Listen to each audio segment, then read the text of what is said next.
Ilikuwa tarehe 1 Aprili mwaka 2026 katika kituo cha Kennedy Space Center, Florida nchini Marekani, ambapo tukio la kihistoria lilishuhudiwa.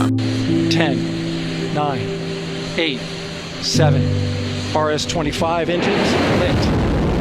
4, 3, 2, 1, booster ignition and lift off. Wanaanga wanne walisafiri kuelekea anga ya juu katika misheni iliyojulikana kama Artemis 2. Kikosi hicho kilichoongozwa na Reid Wiseman, raia wa Marekani, hakikutua mwezini. Badala yake walizunguka mwezi kwa siku 10 wakifanya tafiti za vifaa vya anga na mifumo ya usafiri itakayotumika kuzuru mwezi siku za usoni. Safari hiyo ilikuwa safari ya kwanza tangu ile ya Apollo 17 mnamo mwaka 1972, miaka 54 iliyopita.